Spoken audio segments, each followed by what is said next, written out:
میرے بھائیو، پچھلے جمعے میں نے آپ کے سامنے رمضان المبارک کے حوالے سے کچھ خصوصیات بیان کی تھیں کہ یہ مہینہ نزول قرآن کا مہینہ ہے، جنت سے آزادی کا مہینہ ہے۔ اس مہینے میں جنت کے دروازے کھول دیے جاتے ہیں، جہنم کے دروازے بند کر دیے جاتے ہیں، اور سرکش شیطان جکڑ دیے جاتے ہیں۔ اور اس مہینے میں ایک رات ایسی ہے جو 1000 مہینے سے بہتر ہے، اور اس مہینے کا عمرہ حج کے برابر ہے۔ پھر میں نے آپ کے سامنے پچھلے جمعے رمضان المبارک میں چند ضروری اعمال کا ذکر کیا تھا۔ ان میں روزے کا ذکر ہوا تھا کہ روزہ جو ہے یہ بہت اجر عظیم کا باعث ہے۔ اللہ تبارک و تعالی کی طرف سے اجر عظیم کا وعدہ ہے، اور روزے کا اجر یہ صرف روزے کے حوالے سے یہ بات ہے کہ اس کا اجر صرف اللہ کو معلوم ہے۔ اور روزہ ایک ڈھال ہے، روزے داروں کے لیے اللہ نے جنت میں ایک خاص دروازہ رکھا ہوا ہے جس سے وہ داخل ہوں گے۔ روزہ قیامت کے دن سفارش کرے گا، روزہ رکھنے والے کی روزہ سفارش کرے گا، اور روزے دار کے منہ سے جو بو آتی ہے یہ اللہ کے نزدیک کستوری سے بھی اعلیٰ اور بہتر ہے۔ اور اگر کسی کا خاتمہ روزے کی حالت میں ہو جائے تو وہ سیدھا جنت جاتا ہے۔ تو میرے بھائیو، یہ روزے کی فضیلت کے حوالے سے خاص بات تھی جو میں نے پچھلے جمعے آپ کے سامنے رکھی۔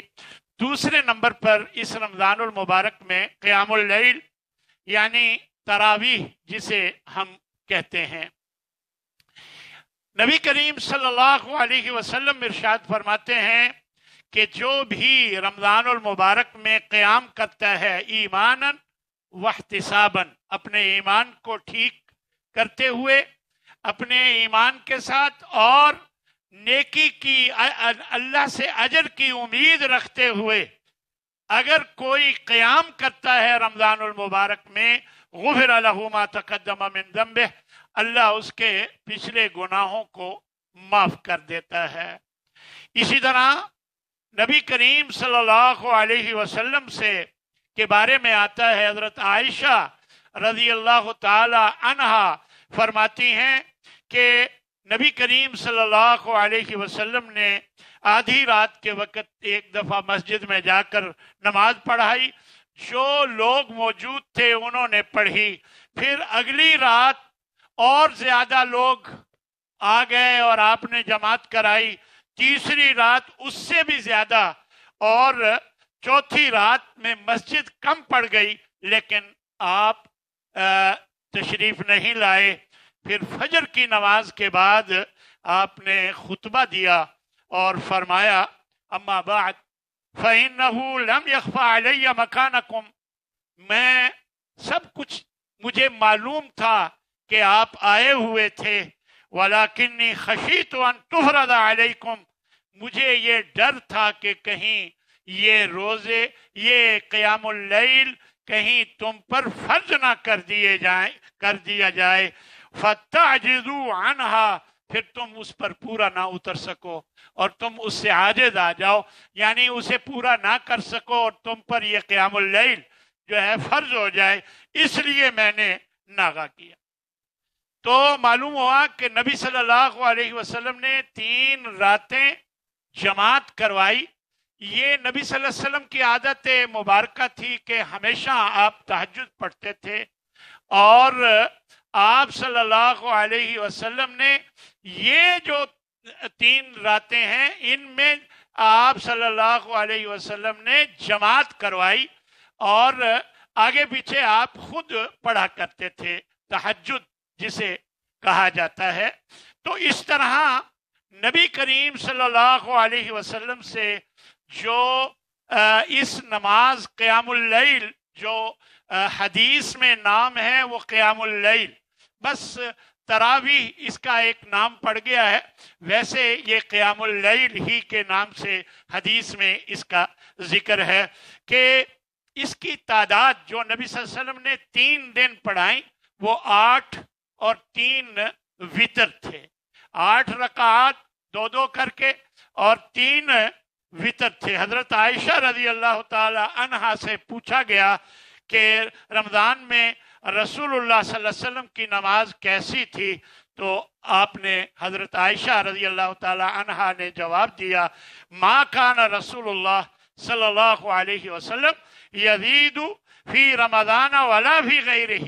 تم رمضان کے بارے میں پوچھ رہے ہو، نبی صلی اللہ علیہ وسلم رمضان ہو یا غیر رمضان، ہر رات ہر روز نبی صلی اللہ علیہ وسلم ما کان یزید علی 11 رکعتا، 11 رکعات سے زیادہ نہیں پڑھتے تھے۔ تو یہ بخاری مسلم کی روایت ہے۔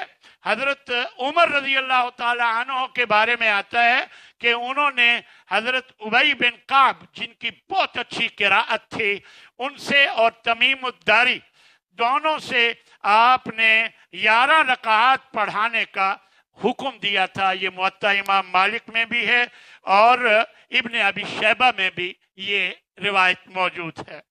اسی طرح حضرت جابر رضی اللہ تعالی عنہ بیان فرماتے ہیں کہ رسول اللہ صلی اللہ علیہ وسلم نے ہمیں رمضان المبارک میں 8 رکعات اور وتر یعنی وہ 3 وتر جو 11 بنتے ہیں تو یہ آپ نے ہمیں پڑھائیں۔ تو اس طرح معلوم ہوتا ہے کہ نبی صلی اللہ علیہ وسلم سے رمضان میں اور دیگر راتوں میں رات کی جو نماز تھی وہ 11 رکعات ہی تھی۔ اب اس میں جھگڑا کرنے کی کوئی ضرورت نہیں ہے، آپ مسنون سمجھ کر نبی صلی اللہ علیہ وسلم کی سنت سمجھ کر 8 پڑھیں اور اس کے علاوہ آپ جتنے مرضی نفل اور پڑھتے جائیں، آپ کو کون روک سکتا ہے۔ لیکن یہ ذہن میں رکھیں کہ نبی صلی اللہ علیہ وسلم سے صرف 8 ثابت ہیں، کیونکہ نفلی عبادت ہے، نفلی عبادت سے کوئی روک نہیں سکتا، پڑھی جا سکتی ہے۔ آپ 20 پڑھیں، آپ 40 پڑھیں، آپ جتنے مرضی پڑھ لیں، لیکن یہ سمجھ لیں کہ نبی صلی اللہ علیہ وسلم سے 8 ثابت ہیں اور مسنون رکعات صرف 8 ہی ہیں۔ اور اگر کوئی صرف 8 پڑھ کے 3 وتر پڑھتا ہے تو یہ عین نبی صلی اللہ علیہ وسلم کے طریقے کے مطابق کرتا ہے۔ اس میں لڑائی جھگڑا اور اس طرح کے معاملات جو ہیں وہ نہیں کرنے چاہیے۔ بہت سی چیزیں اتنی اہمیت والی نہیں ہوتی، ان کو اتنی اہمیت دی جاتی ہے کہ آپس میں انتہائی اختلاف کے معاملات چل پڑتے ہیں۔ تو میں سمجھتا ہوں یہ نفلی عبادت ہے، مسنون نبی صلی اللہ علیہ وسلم کے طریقے سے 8 ثابت ہیں، اور آپ اگر کوئی زیادہ پڑھنا چاہتا ہے تو 2 اور پڑھ لے، 4 اور پڑھ لے، لیکن وتر آخر میں پڑھنے چاہیے کیونکہ نبی صلی اللہ علیہ وسلم کا یہی طریقہ ہے۔ جو لوگ 1 وتر پڑھتے ہیں عموماً رمضان کے علاوہ، رمضان میں انہیں بھی 3 وتر ہی پڑھنے چاہیے۔ ویسے تو وتر 1 بھی ٹھیک ہے اور 3 بھی ٹھیک ہیں، 5 بھی ثابت ہیں، 7 بھی، لیکن یہ ہے کہ نبی صلی اللہ علیہ وسلم کا جو طریقہ اور سنت ہے وہ 3 وتر ہے۔ رمضان المبارک کے حوالے سے میں عرض کر رہا ہوں تو اس میں 3 پڑھنا زیادہ بہتر ہے، وگرنہ نبی صلی اللہ علیہ وسلم سے 1 وتر بھی حدیث سے ثابت ہے، اس میں کوئی حرج کی بات نہیں ہے۔ تیسرے نمبر پر جو کام رمضان المبارک کے اندر کیے جانے چاہیے وہ ہے صدقہ کرنا اور دیگر جو نیکی کے کام ہیں ان میں بڑھ چڑھ کر حصہ لینا۔ حضرت ابن عباس رضی اللہ تعالی عنہ سے یہ روایت ہے کہ نبی صلی اللہ علیہ وسلم کے بارے میں وہ فرماتے ہیں، کان النبی صلی اللہ علیہ وسلم اجود الناس بالخیر नबी सल्लल्लाहु अलैहि वसल्लम वकान अजवद मा यकून फी रमज़ान, नबी सल्लल्लाहु अलैहि वसल्लम नेकी के कामों में बहुत सखावत करते थे, यानी दूसरे लोगों से हद से ज्यादा वो सखी होते। और ख़ास तौर पर फरमाया कि रमज़ानुल मुबारक में हीना यल्काहु जिब्रील, जब हजरत जिब्रील आपके पास आते और आपसे मिलते, और वो हर रात आते थे, रमज़ानुल मुबारक की हर रात में हजरत जिब्रील तशरीफ लाते। फरमाया जब यहाँ तक कि रमज़ान ख़त्म हो जाता हर रात आते, और जब हजरत जिब्रील आए होते तो फरमाया नबी करीम सल्लल्लाहु अलैहि वसल्लम काना अजवद बिल खैर मिन अर्रीहिल मुरसलती, और तेज हवा से भी ज्यादा आप सखावत करते थे, जैसे तेज आंधी चलती है और अंदर तक पहुंचती है, वहां तक पहुंचती है जहां तक उसको गुंजाइश होती है। तो इस तरह नबी सल्लल्लाहु अलैहि वसल्लम हर रमज़ानुल मुबारक में जब हजरत जिब्रील आए होते तो इस तरह तेज आंधी की तरह इधर भी उधर भी हर जगह जिस तरह हवा पहुंचती है आंधी की, इस तरह आप सखावत फरमाया करते थे। ये नबी करीम सल्लल्लाहु अलैहि वसल्लम का मामूल था। और नबी करीम सल्लल्लाहु अलैहि वसल्लम इरशाद फरमाते हैं मन फत्तर साइमन कान लहू मिस्ल अजरिही, जो किसी रोजेदार को, ये भी सदक़े में आता है, तो ज्यादा से ज्यादा सखावत करना ये अपनी जगह पर है, लेकिन खास तौर पर जो रोजेदार की इफ्तारी करवाता है, यानी रोजेदार का रोजा अफ्तार करवाता है, फरमाया कान लहू मिस्लु अजरिही, जितना सवाब अल्लाह ने उसके लिए लिखा होता है रोजा रखने वाले के लिए जिसकी इफ्तारी करवा रहा है, अल्लाह उतना ही अजर इसको भी दे देता है। ये नहीं कि उसके अजर से कम करके इसको देता है, अल्लाह के खजाने बड़े वसी हैं, अल्लाह उसे भी देता है इसे भी देता है। तो इस तरह नबी करीम सल्लल्लाहु अलैहि वसल्लम का भी ये मामूल था कि नबी करीम सल्लल्लाहु अलैहि वसल्लम ज़्यादा से ज़्यादा सखावत करते थे रमज़ानुल मुबारक में, और ज़्यादा से ज़्यादा लोगों की इफ्तारी का बंदोबस्त फरमाते और ज़्यादा दूसरों को तरगीब देते थे। तो हमें भी इस तरह के अजर को हासिल करने की कोशिश करनी चाहिए। फरमाया ला यनकुस मिन अजरि साइम, रोजेदार के अजर से कमी नहीं की जाती, अल्लाह उसको भी देता है, अल्लाह इसे भी देता है, यानी उतना ही सवाब। एक तो मैंने रोजा रखा, एक मैंने आपका इफ्तार करवाया, मुझे रोजा रखने का सवाब तो मिल ही गया, और मुझे इफ्तार कराने का सवाब जितना आपको मिलना था यानी उतना ही अल्लाह ने मुझे और भी दे दिया। देखें इसमें कितनी अल्लाह की मेहरबानी है कि अल्लाह हम पर इतना मेहरबान है कि बहाने तलाश फरमाता है कि हमें कोई अजर सवाब दे। मुझे एक अपने उस्ताद का वाकया मैंने पहले भी कई दफ़ा आपको सुनाया हो शायद। नबी करीम सल्लल्लाहु अलैहि वसल्लम की इस बात से मुतासर होकर हमारे एक उस्ताद मोहतरम थे, वो एक दफ़ा मेरे साथ सफ़र में थे, तो उन्होंने खजूरें खरीदी, रमज़ानुल मुबारक के दिन थे, खजूरें खरीदी इफ्तारी के लिए कि सफ़र में कहीं ज़रूरत हो जाए, और मुझे कहने लगे आप भी थोड़ी सी ले लें। तो मैंने कहा इतनी तो है, कहते नहीं आप भी ले लें। फिर मैंने भी ले ली थोड़ी सी। अब जब इफ्तार करने लगे, इफ्तारी का वक़्त आया, तो जो खजूरें उन्होंने ली थी उन्होंने मुझे दी कि आप इफ्तार करें, और जो मैंने ली थी मुझसे मैंने उनको दी कि आप इफ्तार करें। तो कहते हैं कि इस तरह हम दोनों ने एक दूसरे की इफ्तारी करा दी, अल्लाह तबारक व तआला हम दोनों को अजर देगा। यानी तरीके तलाश करने चाहिए कि हमें अजर किस तरह मिल सकता है, इसके लिए हमें फिक्रमंद रहना चाहिए। चौथा काम है जो रमज़ानुल मुबारक में होना चाहिए, और वो है तिलावत कुरान मजीद। कुरान मजीद का रमज़ानुल मुबारक से बड़ा गहरा ताल्लुक है।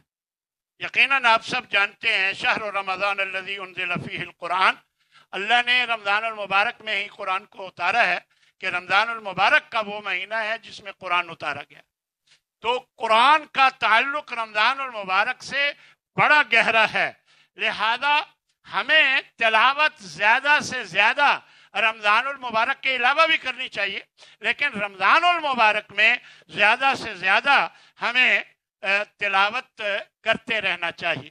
ہر رات حضرت جبریل کو آپ صلی اللہ علیہ وسلم قرآن سنایا کرتے تھے جتنا بھی ممکن ہوتا، یعنی حضرت جبریل آتے، قرآن سناتے، قرآن سنتے، آپ صلی اللہ علیہ وسلم ان کو سناتے۔ تو یہ نبی کریم صلی اللہ علیہ وسلم کا معمول تھا۔ تو اس طرح ویسے بھی قرآن کی تلاوت کا بڑا اجر ہے۔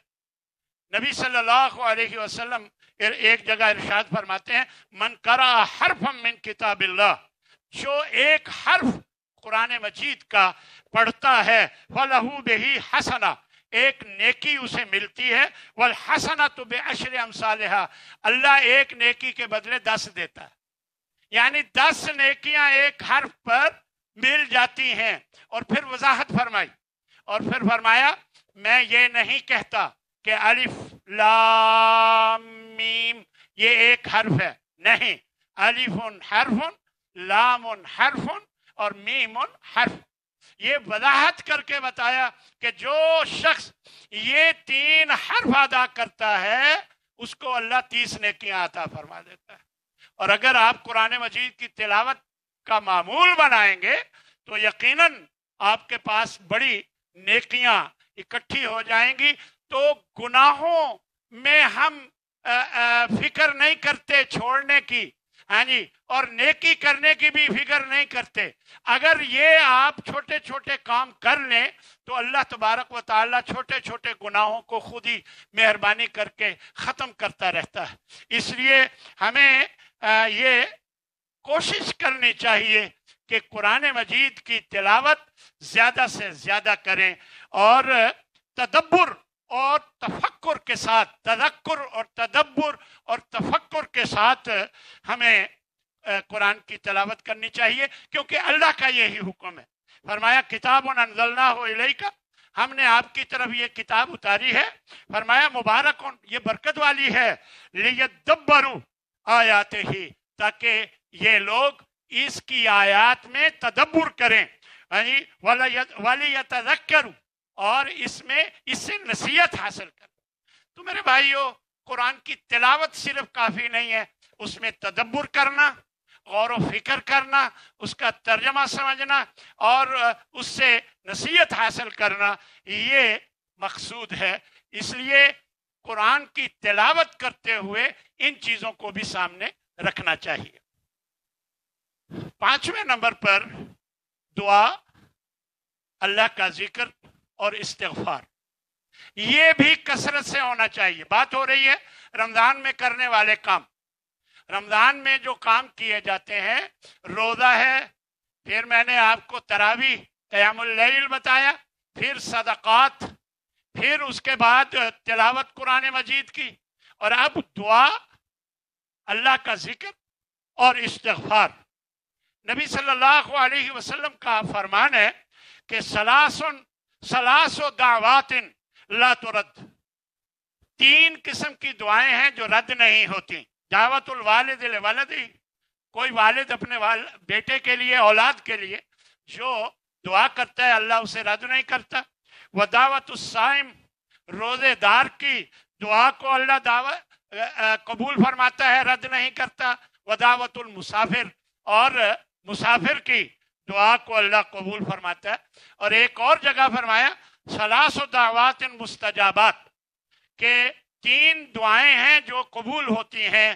ایک دعوت الصائم، روزے دار کی دعا، ایک دعوت المظلوم، مظلوم کی دعا جس پر ظلم ہوا ہے، بد دعا جو بھی وہ کرتا ہے، اور ودعوت المسافر، اور مسافر کی دعا۔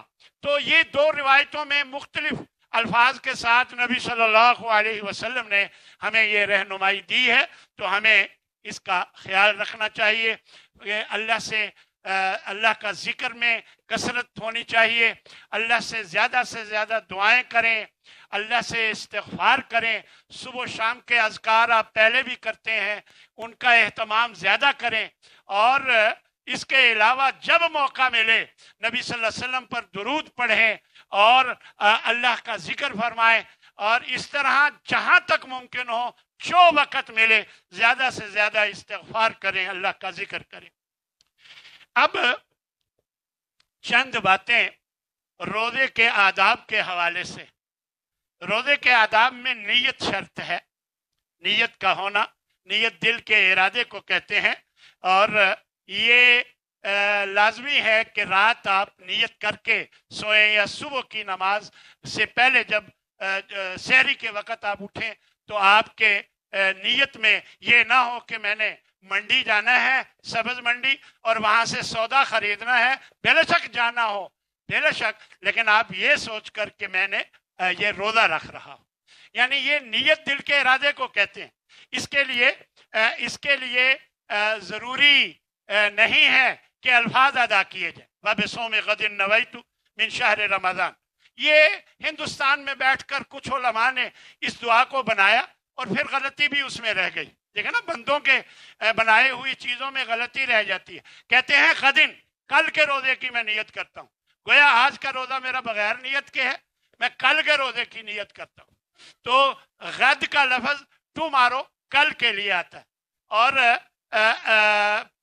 चांद के एतबार से मगरिब से अगला दिन शुरू हो जाता है, सूरज के एतबार से रात 12 बजे से अगला दिन शुरू हो जाता है। हम दोनों लिहाज से अगले दिन में होते हैं और दुआ कर रहे होते हैं, यानी कि कल के रोजे की। तो ये इसकी कोई हकीकत नहीं है, इसकी कोई ज़रूरत नहीं है, और कहीं भी किसी हदीस में इसका जिक्र नहीं है। लिहाजा बस नीयत दिल के इरादे को कहते हैं। आपने ये सोच कर सोए कि मैं सुबह उठूंगा और रोज़ा रखूंगा, तो यही आपकी नीयत है। और इस तरह जब खाना खाने लगे तो रोज़ा रखने के लिए खा रहे हैं, तो ये नीयत दिल के इरादे को ही कहते हैं। इसी तरह दूसरे नंबर पर नीयत के बाद सहरी खाना, ये भी ज़रूरी है। नबी सल्लल्लाहु अलैहि वसल्लम फरमाते हैं तसहरु फइन्न फी सुहूर बरका, सहरी ज़रूर खाया करो, अल्लाह ने इसमें बरकत रखी है। बुखारी की ये रवायत है। और फरमाया फला तदऊहु, सहरी को छोड़ो नहीं, वलौ अन यजरा अहदुकुम जुरअतम मिन माइन, हाँ अगर एक घूंट पानी का भी पिए तो भी ये सहरी हो जाएगी, लेकिन सहरी खाना करना जरूरी है। फ़इन्नल्लाह अज़्ज़ा वजल व मलाइकतुहु, बेशक अल्लाह और उसके फरिश्ते युसल्लूना अला मुतसहरीना, ये अहमद और तरगीब और तरहीब शेख अलबानी की जो है उसमें ये रिवायत मौजूद है कि अल्लाह रहमतें भेजता है सहरी खाने वालों पर, फरिश्ते रहमतों की दुआ करते हैं सहरी करने वालों और खाने वालों पर। लिहाजा सहरी का वक़्त आखिरी वक़्त है, यानी आखिरी वक़्त में सहरी का, ये नहीं कि आप 3 बजे खा पी के सो जाएं और नमाज भी जाए, नहीं, आखिरी वक़्त ज़्यादा अफजल और बेहतर है। और अगर गुस्ल वाजिब हो, सहरी खाकर गुस्ल किया जा सकता है। एक जगह आता है कि वुजू करके आप सहरी खा लें तो गुस्ल आप बाद में कर सकते हैं नमाज से पहले पहले। इसी तरह तीसरी बात जो है, जब रोज़ा रख लिया है तो झूठ से, बहतान तराजी से, गीबत से, गाली गलोच से और तानो तशनी से और इन सब हरकतों से जो नापसंदीदा हैं, इनसे बचना चाहिए। नबी सल्लल्लाहु अलैहि वसल्लम इरशाद फरमाते हैं मल्लम यदा कौल ज़ूरी वल अमल बिही, जो झूठ नहीं छोड़ता, उस पर अमल करना नहीं छोड़ता, फलैसा लिल्लाहि हाजतन अन यदा तआमहु व शराबहु, अल्लाह को कोई ज़रूरत नहीं कि वो अपना खाना पीना छोड़ दे। अल्लाह को कोई ज़रूरत नहीं है जब वो दूसरे गलत काम नहीं छोड़ता, झूठ नहीं छोड़ता, गीबत नहीं छोड़ता। और फरमाया लैस सियाम मिनल अक्ली व शुर्ब, यानी ये खाना पीने से रुक जाना ये रोज़ा नहीं है। इन्नमा सियाम मिनल लग़वी व रफ़्स, और बेहयाई और बेहूदी से रुकना ये भी ज़रूरी है रोज़े के लिए। फ़इन साबका अहदुन व जहिला अलैक, अगर तुझे कोई गाली दे और आपसे कोई बदतमीजी करे तो फकुल इन्नी साइमुन, ये कह दो कि मैं रोजे से हूँ मैं रोजे से हूँ। इसी तरह चौथी बात अफ्तारी के हवाले से है, और वो कि नबी सल्लल्लाहु अलैहि वसल्लम ने फरमाया कि लोग हमेशा भलाई पर रहेंगे जब तक फितर यानी अफ्तारी फौरी कर लेंगे। फौरी से मुराद सूरज गुरूब होने से पहले नहीं, फौरी से मुराद सूरज गुरूब होते ही। ये जो एहतियाती 3 मिनट 2 मिनट 4 मिनट एहतियातन लोग लेट करते हैं, ये मना है। बल्कि नबी सल्लल्लाहु अलैहि वसल्लम ने फरमाया कि वही लोग बेहतर हैं, हमेशा भलाई पर रहेंगे, जो फौरन अफ्तारी कर लेते हैं जब सूरज गुरूब हो जाता है। इसी तरह अफ्तारी की दुआ में अमूमन एक दुआ पढ़ी जाती है, अल्लाहुम्मा लका सुम्तु अला रिज़्क़िका अफ्तरतु। इस दुआ के साथ 2 जुमले और भी बोले जाते हैं, वबिका आमनतु अलैका तवक्कलतु। ये 2 जुमले तो किसी रिवायत में हैं ही नहीं, वबिका आमनतु अलैका तवक्कलतु, ये तो बिल्कुल है ही नहीं। अलबत्ता अल्लाहुम्मा लका सुम्तु अला रिज़्क़िका अफ्तरतु वाली रिवायत मौजूद है, लेकिन वो ज़ईफ है। और जो ज्यादा सही और वो नबी सल्लल्लाहु अलैहि वसल्लम से साबित है वो है ज़हबज़्ज़मअ वब्तल्लतिल उरूक़ वसबतल अज्रु इंशाअल्लाह। ये दुआ जो है ये साबित है, नबी सल्लल्लाहु अलैहि वसल्लम से प्यास चली गई और आंतें तर हो गई, और वसबतल अज्रु इंशाअल्लाह, अल्लाह ने अजर भी इंशाअल्लाह अजर भी लिख दिया गया। तो इस दुआ के अल्फाज से समझ आती है कि बिस्मिल्लाह पढ़ के अफ्तारी करें, और पानी पीने खाने के बाद फिर फौरन ये दुआ पढ़। ये तो इस तरह आपका अफ्तारी का जो तरीका है ये मसनून हो जाएगा। कुछ मसाइल हैं जो अमूमन लोगों को पता तो होता है लेकिन कुछ लोग नहीं भी जानते, तो वो मैं वाजे करता चलूं, ताज़ा हो जाए आपके लिए। भूल कर खा पी लेने से रोज़ा नहीं टूटता।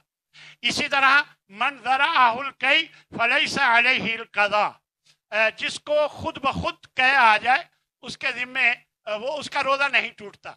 और अगर मन इस्तक़ा आमदन, जो जानबूझकर कह करे फल यक़दे, तो उसके ज़िम्मे क़ज़ाई है, उसका रोज़ा टूट गया, वो दोबारा रोज़ा रखे। यानी खुद ब खुद कह का आना, ये इससे रोज़ा नहीं टूटता, और जानबूझकर कह की जाए तो रोज़ा टूट जाता है। इसी तरह मिसवाक, तेल, खुशबू, सुरमा, आंखों में दवाई वगैरह डालने से रोज़ा नहीं टूटता। अगर एहतलाम हो जाए तो नहाना ज़रूरी है, अलबत्ता उससे रोज़ा नहीं टूटता क्योंकि इंसान के अपने इख्तियार में नहीं होता। और इसी तरह जुम्बी हालत में रोज़ा रखना जायज़ है, जैसा कि मैंने पहले भी जिक्र किया है। अलबत्ता नमाज से पहले नहा ले, वुज़ू करके वो सहरी खा ले और फिर बाद में नहा ले। और इस तरह रोज़े की हालत में अगर हैज़ और निफास की सूरत हाल ख़वातीन के लिए हो जाती है तो इससे रोज़ा टूट जाता है। चाहे 1 मिनट अफ्तार से पहले, 2 मिनट अफ्तार से पहले ये कैफियत हो जाती है तो ये वो खातून जो है उसका रोज़ा टूट गया, अब इस रोज़े के बदले और रोज़ा वो रखेगी। इस तरह बीमार, मुसाफिर, बूढ़ा और हामिला औरत, दूध पिलाने वाली औरत, इन सब के लिए रुख्सत है वक्ती तौर पर कि वो रोज़ा ना रखे और फिदिया देकर वो रोज़ा रखवा ले, यानी ये इजाज़त है। लेकिन अगर वो रोज़ा रख सकता हो तो रखना ही ज़्यादा बेहतर है। बहुत बूढ़ा और ऐसा बीमार जिसके बज़ाहिर ठीक होने की उम्मीद नहीं है, जी ऐसा बीमार जिसके ठीक होने का इम्कान नहीं है, वो फिदिया दे, यानी वो भी फिदिया दे के फिदिया दे, जिसे हमारे यहाँ आम जुबान में रोज़ा रखवाना कहते हैं। तो वो यानी खाना सुबह शाम का जो है वो किसी को पहुँचाए, जैसे वो घर में खाता है उसके हिसाब से। यानी कोई घर में आला खाता है तो आला दे, कोई सादा खाता है तो सादा हिसाब बनाकर जैसे घर में खाता है उसके मुताबिक वो फिदिया दे। मेरे भाइयों, चंद आदाब रोज़े के मैं आपके सामने वो भी ताज़ा करना चाहूँगा। नमाज़ों की पाबंदी बहुत ज़रूरी है, इसमें सुस्ती हरगिज़ नहीं करनी चाहिए। अच्छे अखलाक का मुजाहरा करें रोज़े की हालत में, यानी सख्त गोई, सख्ती के साथ बात करना यानी नहीं, नरमी के साथ अल्लाह को पसंद है। नरम गुफ्तगू करना, ये अच्छे अखलाक का मुजाहरा किया जाए। इसी तरह फजूल मजाक से बचा जाए, बुरी बातों से और गीबत वगैरह से बचने की कोशिश करें। और आप सिगरेट पीते थे, रोज़े की बरकत से सिगरेट छोड़ी है, तो अल्लाह से दुआ करें कि अल्लाह अब आपको ये मुस्तकिल ये बीमारी से नजात दे दे। और कोशिश करें, बाज तजर्बा करने वाले दोस्त बताते हैं कि मैंने खुशबू का इस्तेमाल कसरत से किया तो मुझे सिगरेट से नफरत हो गई। तो आप भी ये तजर्बा करके देख लें, कोई मसनून बात नहीं है, ये लोगों के तजर्बे की बात मैं बता रहा हूं कि अगर आप इतर का इस्तेमाल ज्यादा करें, खुशबू का, तो आप सिगरेट से बच सकते हैं। तो इसी तरह ड्रामे, फिल्में, टेलीविजन से बच के रहें। जहां तक मुमकिन हो अपना वक़्त नेकी पर लगाएं, अच्छे कामों में लगाएं और इन फजूल कामों में ना लगाएं। रात को बेमकसद ज्यादा ना जागे। हमारे यहाँ तरावी 5 मिनट 10 मिनट लेट हो जाए तो कहते हैं कारी साहब आज लेट कर देता, और घर जाकर 2 घंटे तक जागते रहते हैं। तो ये तरीका सही नहीं है। अगर जागना है तो अल्लाह अल्लाह करें, अल्लाह की इबादत में, अल्लाह को राजी करने के लिए तिलावत करें और कोई काम करें, बे मकसद ना ज्यादा जागें। इसी तरह अल्लाह का जिक्र और कुरान की तिलावत जहां तक मुमकिन हो कसरत से करें और सुने भी। यानी कभी आप पढ़ पढ़ के थक गए हैं तो फिर आपके पास मोबाइल है, उस पर तिलावत लगाकर आप सुन भी सकते हैं, यानी सुनने का भी अल्लाह ने अजर रखा है। इसी तरह बच्चों को रोजे रखने का आदी बनाएं और सदकात भी ज्यादा से ज्यादा देने की कोशिश करें। अल्लाह हम सबको इन कामों पर पूरा उतरने की तौफीक अता फरमाए। अल्लाह तबारक व तआला हमारा हामी व नासिर हो और हमें इसकी तौफीक अता फरमाए। व आखिर दावाना अनिल हम्दुलिल्लाहि रब्बिल आलमीन।